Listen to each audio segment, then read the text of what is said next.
조금만 더 내려가 볼까요? 그 성렬 스님의 10번에 하는 제미진, 열애설, 비미진, 시명미진. 반야바람일다라는 말 앞에서는 신, 그다음에 불토, 장엄, 뭐 상당히 많은 말들이 이제 이런 패턴 속에서 다 들어가는 거 보니까 이 즉비의 논리에 어떤 그 해당될 수 있는 어떤 용어, 개념들은 뭐 뭐든지 다 해당이 될 수도 있는 그런 것처럼 보여져요. 특별히 뭐 어떤 뭐 진리를 추구하는 그런 말 이런 게 아니고 우리가 이 언어로 표현할 수 있는 모든 것은 다 그것이 아니다. 고로 그렇다.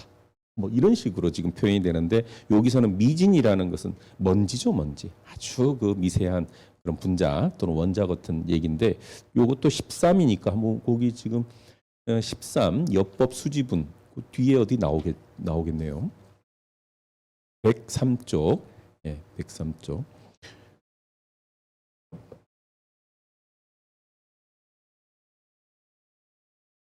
그러면은 한번 거기 101쪽에 그 하단에 그 번역본부터 한번 읽어봐서 그 먼지는 먼지가 아니다. 고로 먼지다.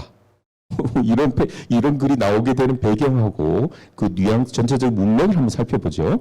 지금 우리가 99쪽에 그거는 한번 읽어봤고, 자 101쪽에 그 하단에 번역본 같이 한번 읽어볼래요?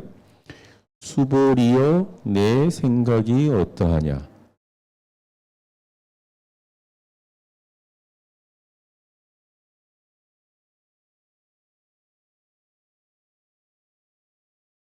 (103쪽) 수보리여 내 생각이 어떠하냐?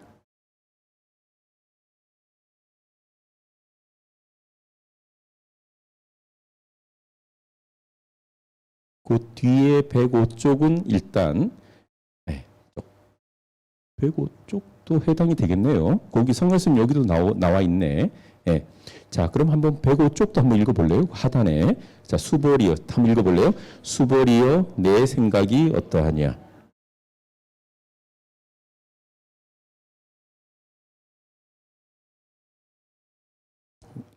대승불교의 그 패턴이 아주 잘 나타나네요. 그래서 특히 30 이상 같은 경우는 명확하게 우리가 앞에서도 나와 있기 때문에 그런 어떤 그 눈에 보이는 그런 걸로 보는 게 아니고 진리로 이렇게 보아라. 그렇게 보는 게 진정한 것이다. 이런 식으로 생각하면 충분히 이해가 되는 부분이 있긴 한데 어쨌든 용어로는 이런 식으로 표현을 하고 있다는 것 상당히 재밌네요. 거기 그 지금 13부분 13부분에 그 한쪽이 나왔네요. 그 107쪽에 요것도 그 실질적으로 이제 금강경의 이런 어떤 그 위상을 이렇게 보여주는 그런 말이기 때문에 그거 한번 읽어볼래요? 107쪽 하단에 수보리여 한번 읽어보실래요?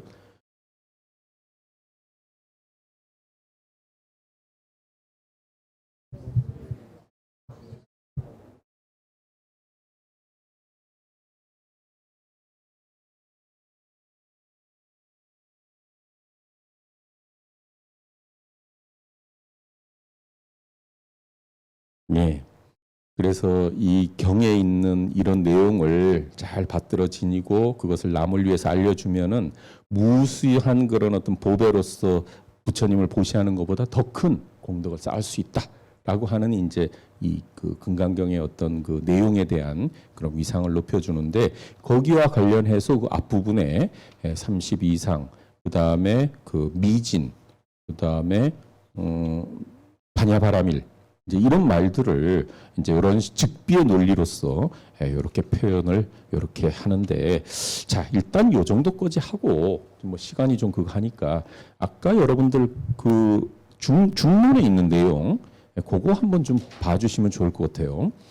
실질적으로 금강경에 나오는 내용의 지금 이 즉비의 논리가 이 중송의 근본 중송이라고 보통 얘기를 하는데 이 중송에 나오는 이 논리하고 100% 일치하는지는 저도 잘 모르겠어요.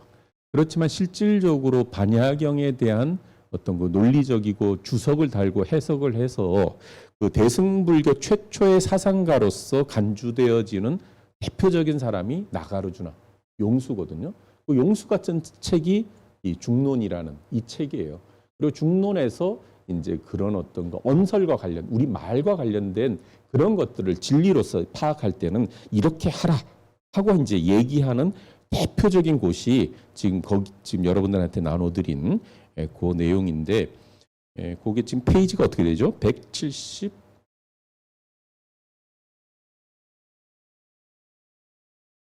그래서 그 중론이라고 하는, 자꾸 제가 이제 책은 근본 중송이라고 자꾸 쓰면서 한역에서는 거의 아마 여러분들 근본 중송이라는 말을 들어본 적 별로 없을 거예요. 거의 중론이라는 말로 거의 들어보는데, 실질적으로 이제 그 근본 중송의 요 개송을 쓴 사람이 나가르주나 용수고, 그 개송에 대해서 그 청목이라는 사람이 이제 주석을 단 게 그 중론이라는 책으로 유일하게 지금 우리 대장경에 온전하게 실려 있어서, 소위 말하는 나가르주나가 쓴 그 개송은 온전하게 이렇게 잘 남아 있기 때문에, 뭐 그렇기 때문에 이제 개송은 나가르주나가 썼고 주석은 청목이 했고, 그런데 실질적으로 이 개송에 대한 주석도 한 7, 8개가 남아 있어요.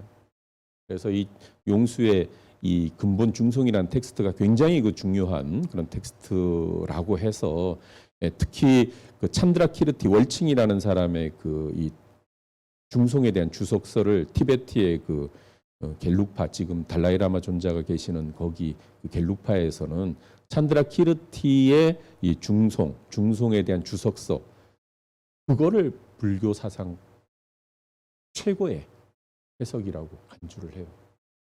그래서 겔룩파의 그 겔룩파를 세운 사람이 그 쫑카파라는 분인데, 하여튼 쫑카파가 이 근본 중송에 대해서 주석을 썼고, 그 주석을 쓰면서 거의 대다수 이제 찬드라키르티의 주석을 받아들이면서, 찬드라키르티 월칭이라는 사람인데 그분을 이제 가장 높이 평가해서, 실질적으로 이제 불교 철학에서는 밀교를 빼고 불교 철학과 관련한 형교라는 입장에서의 그런 철학적인 흐름에서는 찬드라키르티의 중론의 이해가 가장 부처님의 그런 가르침에 가깝다라고 해서 이제 아주 그 중간 사상을 극찬하고 있는 그런 내용인데, 그럴 정도로 이 근본 중송의 요 한 450개 정도 되는 개송이 여전히 지금도 번역이 되고 논의가 되고 많이 언급이 돼요. 그래서 사실 이게 이 중론을, 그 한문으로 된 중론도 사실 어렵지만 실제 산스크리트로 되어 있는 이 중론을 번역하는 것도 이게 쉬운 일이 아닌데, 그 쉬운 일이 아닌 일을 제가 했거든요. 제가 번역을 했는데 이게 2008년에 번역했어요. 2008년에 번역했는데 제가 봐도 잘 이해가 안 되고, 그래서 2012년에 개정판이 한번 나오고, 요 지금 얼마 전에 2022년 10년 만에 개정판이 하나 나왔어요. 그래서 오늘 여러분들한테 좀 폼나게 한번 이렇게 얘기를 할 수 있는 기회가 되는데, 그 중에 이제 가장 이 중송은 27장으로 되어 있는데, 그 중에 이제 24장의 지금 그 부분이 가장 그 어떻게 보면 핵심되는 그런 논리적이면서 언설과 관련된 그런 내용이 그런 식으로 지금 나와 있어요. 그래서 여기 어떻게 나와 있느냐면, 그 175쪽 지금 여러분 그 갖고 계시는 그 복사된 걸 이렇게 좀 보셔 주시면 좋겠는데, 이 지금 24장의 이 내용은 관사성제품이라고 해서, 사성제, 불교의 가장 핵심되는 그 근본 부처님의 어떤 깨달음을 밝혀주는 내용이라고 얘기하죠. 그래서 고진멸도 사제를 밝혀주는 그거에 대해서 이제 이 나가르주나 용수가 사제와 관련해서 이 개송을 한 40개를 써가지고, 그 지금 그 소위 말하는 불교의 입장하고 또는 불교를 비판하는 그런 어떤 자성론자, 그러니까 불교를 비판하는 비판론자의 입장하고 불교의 입장을 이렇게 서로 대비해 가면서 써요. 그랬을 때 이제 지금 7개, 그 앞에 6개송까지 이제 그 비판론자들이 얘기를 해요. 불교가 맨날 공이라고 얘기하는 것은 허무주의고 모든 걸 다 파괴하는 거다. 그래서 공성론자들은 삶을 부정적으로 보고 삶을 파괴하는 사람들이다. 그렇게까지 이제 얘기를 하는 그런 내용이 6개송까지 나오고, 그러면서 7개송에서 아니다.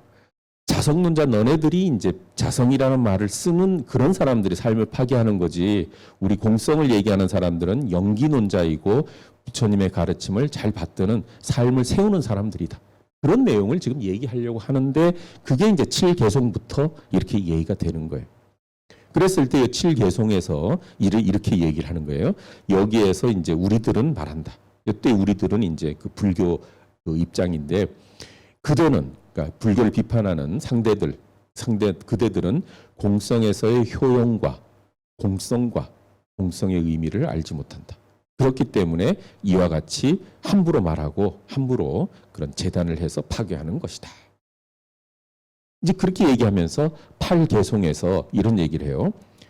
모든 부처의 가르침은 두 가지 진리에 의거해서 설해진다. 세간에서 인정되는 진리, 즉 세속제와 최고의 의미로서의 진리, 즉 승의제이다.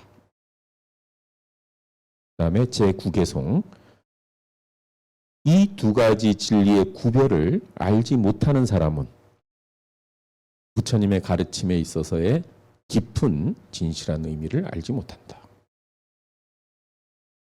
그다음에 10개송, 언설 습관, 이게 이제 보통 세속제라는 말로 표현되는 건데 언설 습관에 의거하지 않고서 승의제는 설해지지 않는다. 승의제에 도달하지 않고서는 열반은 얻어지지 않는다. 이렇게 해가지고 세속제와 승의제라는 이 말을 여기 지금 8, 9, 10개송에서 그 전체 450개송 중에 여기에서 이렇게 얘기하는 거예요. 그래서 이 두 개를 얘기할 때 이걸 두 가지 진리라고 해서 이제설이라고 얘기를 해요. 이제설.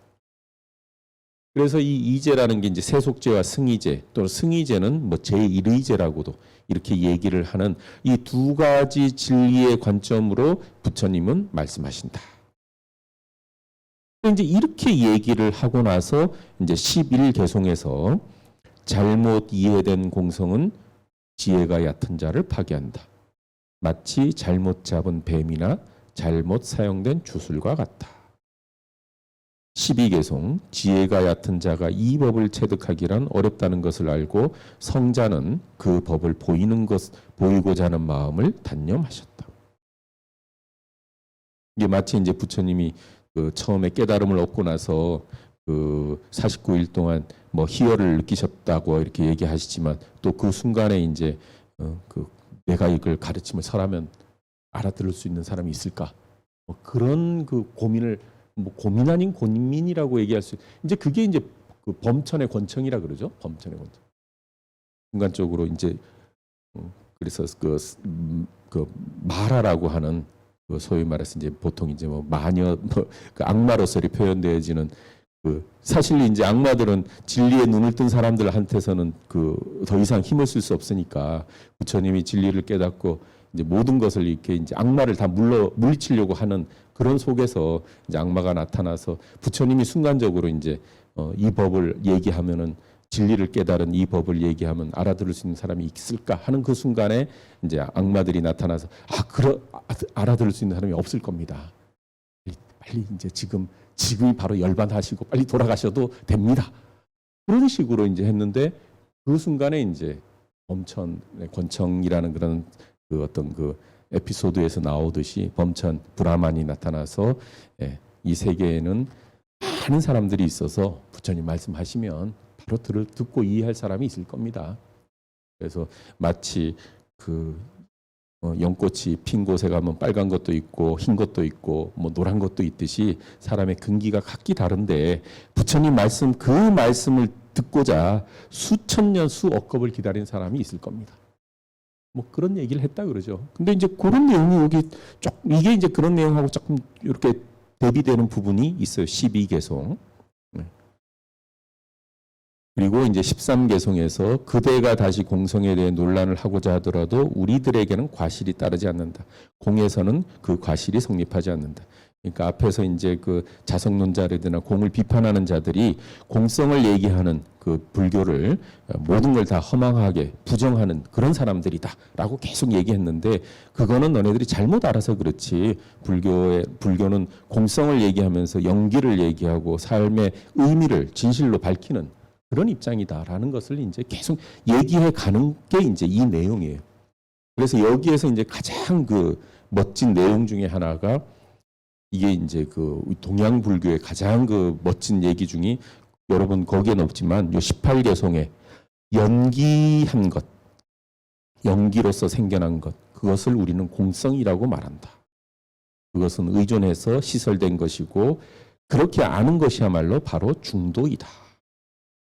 이걸 이제 천태대사가 이걸 가지고 이제 공, 가, 중, 삼재라고 이런 어떤 철학을 세웠다고 하는 이런 내용들이 여기 쭉 나오는데 어쨌든 여기에서 지금 이렇게 이제설이라고 해서 세속제와 승의제에 대한 얘기가 이렇게 나와요. 그래서 이런 관념들이 실질적으로 지금 금강경에서 말하는 뭐뭐는 뭐뭐가 아니다. 도로 뭐뭐다. 이렇게 얘기할 때 그것을 설명해 줄 수 있는 어떤 역사적인 근거에서 가장 가까운 어떤 입장에서 소위 말해서 그 대승불교 사상가가 이런 이제설을 논리적으로 비록 많은 건 아니지만 이렇게 설명한 이 내용이 시기적으로 보면 그 금강경의 이런 내용을 뭔가 이렇게 설명할 수 있는 논거, 근거가 될 수 있는 아주 좋은 거라고 생각해요. 네, 그래서 티베트의 티베트 사람들은 대부분 다 이제 이런 바로 나오면은 다 이제 이제설로 이렇게 티베트 사람들은 반야경이나 금강경 이런 거 나오면 다 이제설로 얘기를 하는 게 이런 데서 근거해서 나오는 거거든요. 그리고 이렇게 언설로 표현된 거하고 언설을 떠난 것, 언설로 표현된 게 세속제이고 또 언설을 떠나지만 진리를 드러낸 그런 어떤 세계. 그래서 이제 이 이제설이 후대의 중간 사상, 마디야마카라고 하는 중간 사상에서 가장 핵심되는 그 어떤 철학적인 개념이 이 이제설이 그 철학적인 개념으로 등장해요. 그래서 우리가 유식에서는 보통 삼성설을 가지고 경계 소집성, 의탁이성, 원성실성, 삼성설을 가지고 이 삶을 설명한다고 얘기하고 이제 중간은 보통 이제설로서 설명을 한다고 하는데 그 이제설로서 설명하는 것이 일단 근거는 이 중론에 이렇게 나오고 실제 이 용수 이후에 이 중본 중송이라든가 이 중론을 주석한 모든 사람들은 이제에 대해서 나름대로 다 설명을 해요. 근데 그게 같지가 않아요. 그래서 어떤 사람은 진리는 언설로 표현할 수 없다. 그러니까 세속제라고 하는 것은 언설로 표현할 수 있는 것을 세속제라고 얘기하는데 그 궁극적인 어떤 그 우리가 그 체득되어지는 그 진리는 언설로 표현할 수 있느냐? 그래서 승의는 언설로 표현할 수 없다. 세속은 언설로 표현할 수 있다. 그렇다고 얘기한다면 우리가 일체가 공이다. 일체가 무성이다. 무상이다. 깨달은 사람은 있다. 궁극적인 진리에 도달하는 그 언어. 그 언어는 세속적인 언어하고 어떤 차이가 있느냐. 이제 그런 구분들이 가는 거예요. 그러면서 우리가 그런 얘기 하잖아요. 진리에 있어서는 이것은 옳다. 진리에 있어서는 어쩌고. 궁극적인 진리의 관점에서는 틀리다.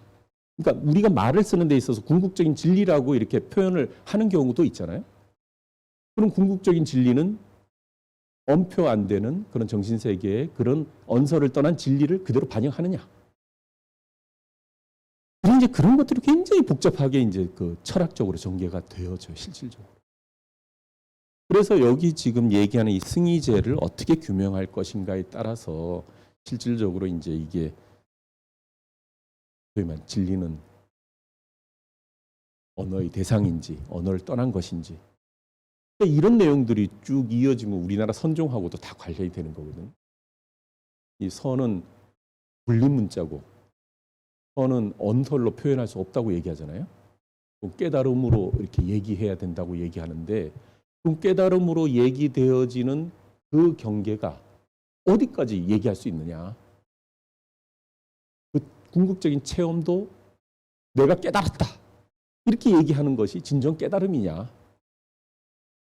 그러니까 이제 이게 언설로 가지고 얘기를 이렇게 하면서 진리의 세계와 언설의 세계. 사실 이런 것들이 이제 이렇게 용수가 이렇게 이걸 세속제, 승의제 이런 식으로 얘기를 하는 거죠. 근데 세속제, 승의제 얘기를 거기서 끝나는 것이 아니라 여기 지금 아까 어디 있죠? 십계송에 있는 것처럼 언설 습관에 의하지 않고는 승의제는 설해지지 않고 승의제에 도달하지 않으면 열반은 얻어지지 않는다. 그러니까 승희제를 어쨌든 우리가 언설에 대한 어떤 경계가 진짜 세속적인 유치한 얘기도 언설이지만 궁극적인 진리의 재행무상, 재법무화, 일체계고 이런 말도 진리를 표현하는 그 궁극적인 그런 어떤 궁극의 단계까지 가서 진짜 승희의 어떤 진리의 경계를 확인해야 열반의 경계가 얻어진다라고 얘기하는데, 그런데 열반의 경계를 얻고 나서 그걸로 끝이 아니잖아요. 다시 또 내려와야 되잖아. 열반의 경계를 얻은 사람은 말은 하잖아. 우리 그 깨달은 성철 스님 깨달음 분명히 얻으셨겠지만 성철 스님 깨닫고 나가지고 바로 돌아가신 거 아니잖아요. 깨닫고 나서 계속 진리를 얘기했잖아. 그럼 그렇게 얘기하는 진리하고 깨닫기 전에 얘기한 거하고 깨닫기 전에는 산은 산이요 물은 물이다 이렇게 얘기하시고 또 깨달음을 얻은 뒤에 또 산은 산이요 물은 물이다 이렇게 얘기를 하면 그게 같을까요? 다를까요? 모르겠죠, 사실. 다르긴 하겠지만 언설인데 말인데 그 성철 스님이 진짜 그 위대한 어떤 진짜 그 중생을 위해서 그 어떤 진리의 큰 경계 속에서 합의를 하는 그 순간에 말씀을 하셨다고 생각은 해도 일단 말은 하고 나면은 그 말 자체가 이미 하나의 어떤 그 세계를 구축하는 거기 때문에 진짜 리멍텅한 이런 어떤 생각 속에서 하시던 말하고 또 깨달음을 얻은 말하고 같이 다른지 이거는 사실 잘 모르는 거죠. 근데 어쨌든 깨달음을 얻으신 분이 하신 말, 그 다음에 깨달음을 얻지 못한 사람이 한 말, 이게 같으냐 다르냐.